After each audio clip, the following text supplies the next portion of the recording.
Hi friends, welcome to my Maurya and family YouTube channel. ತುಂಬ ದಿನ ಆಗಿತ್ತು ವಿಡಿಯೋ ಮಾಡಿ, ಸ್ವಲ್ಪ ಬ್ಯುಸಿ ಇದೆ, ಫಂಕ್ಷನ್ಸ್ಗಳು ಜಾಸ್ತಿ ಇತ್ತು, ಹಾಗಾಗಿ ಇವತ್ತು ವಿಡಿಯೋ ಮಾಡ್ತಿದ್ದೀನಿ. ಸುಮ್ಮನೆ ಮನೇಲಿ ಕೂತ್ಕೊಂಡು ಏನು ಮಾಡೋದು ಅಂತ ಇವತ್ತು ಗುರುವಾರ, ರಾಯರ ವಾರ ಆಗಿರೋದ್ರಿಂದ ರಾಘವೇಂದ್ರ ಸ್ವಾಮಿ ದೇವಸ್ಥಾನಕ್ಕೆ ಅಂತ ಹೊರಟ್ವಿ.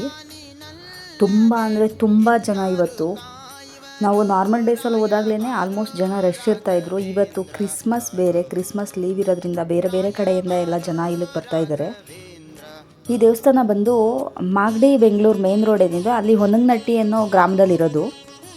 ಹೊನ್ನಗನಟ್ಟಿಯಿಂದ ಆಟೋದಲ್ಲಿ ಹೋಗ್ಬೋದು. ಬಟ್ ಇವತ್ತೇನಾಯಿತು ಅಂದರೆ ಕ್ರಿಸ್ಮಸ್ ಲೀವ್ ಇರೋದ್ರಿಂದ ಜನ ಜಾಸ್ತಿಯಾಗಿ ಫುಲ್ಲು ಜಾಮ್ ಆಗಿದೆ. ಆಟೋದಲ್ಲಿ ಹೋದ್ರೂ ಕೂಡ ಅರ್ಧ ದಾರಿಗೆ ಮಾತ್ರ ಕರ್ಕೊಂಡು ಹೋಗ್ಬಿಟ್ಟು ನಿಲ್ಲಿಸ್ಬಿಟ್ಟು ವಾಪಸ್ ಬರ್ತಾಯಿದ್ದಾರೆ. ಹಾಗಾಗಿ ನಾವು ನಡ್ಕೊಂಡೇ ಬಂದ್ಬಿಟ್ವಿ. 1.5 2 ಕಿಲೋಮೀಟರ್ ಆಗುತ್ತೆ ಹೊನ್ನಗನಟ್ಟಿಯಿಂದ ಈ ದೇವಸ್ಥಾನಕ್ಕೆ. ನೋಡಿ, ಇದು ದೇವಸ್ಥಾನದ ಎಂಟ್ರೆನ್ಸು.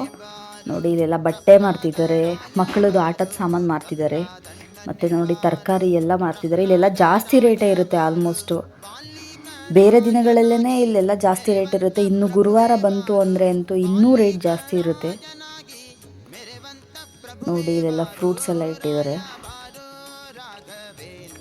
ಇದು ದೇವಸ್ಥಾನದ ಎಂಟ್ರೆನ್ಸ್ ನೋಡಿ. ಇದು ಗುರುವಾರ ಬಂತು ಅಂದರೆ ಇದನ್ನೆಲ್ಲ ನೋಡೋಕ್ಕೆ ಒಂಥರ ಚೆಂದ. ನೋಡಿ, ಇಲ್ಲೆಲ್ಲ ಮನಿ ಪ್ಲಾಂಟ್ಸು ಮತ್ತು ರಾಘವೇಂದ್ರ ಸ್ವಾಮಿದು ಫೋಟೋ ಅಂಗಡಿಗಳೆಲ್ಲ ಇದೆ. ನೋಡಿ, ದೇವಸ್ಥಾನದ ಮುಂದೆ ರೀಚ್ ಆದ್ವಿ. ಇಲ್ಲಿ ಜನ ಸಿಕ್ಕಾಪಟ್ಟೆ ಜನ ಇದ್ದಾರೆ ನೋಡಿ. ಈ ದೇವಸ್ಥಾನಕ್ಕೆ ತುಂಬ ವಿಶೇಷತೆಗಳು ಕೂಡ ಇದೆ. ಇದ್ರ ಬಗ್ಗೆ ನಾನು ಇನ್ನೊಂದು ಸಲ ವೀಡಿಯೋ ಮಾಡ್ತೀನಿ, ಅದು ನನಗೆ ಅಷ್ಟಾಗಿ ಗೊತ್ತಿಲ್ಲ. ನೋಡಿ, ಇವಾಗ ಪೂಜೆ ಸ್ಟಾರ್ಟ್ ಆಯಿತು.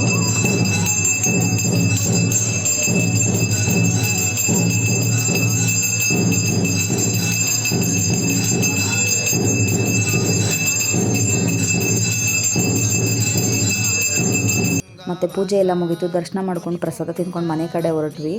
ನೋಡಿ, ನಮ್ಮ ಪಾಪುಗೆ ಇಲ್ಲಿ ಆಟದ ಸಾಮಾನು ತೊಗೋತಿದ್ದೀವಿ. ಹೇಳ್ಬೇಕಂದ್ರೆ ಈ ದೇವಸ್ಥಾನಕ್ಕೆ ಬಂದರೆ ಒಂಥರ ನೆಮ್ಮದಿ ಅನಿಸುತ್ತೆ.